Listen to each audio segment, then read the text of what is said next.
So, nanata guys. Welcome to Frankfurt Airport guys.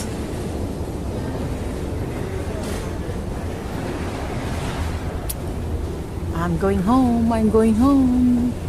Shalalala. Shalala in the evening. Morning na di the evening. It's morning guys. It's about 7:47 in Germany. So I'm here now. I'm going to the train station to get my long way home.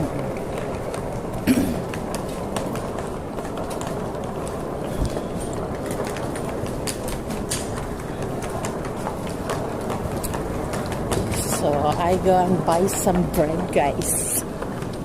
There's bakery.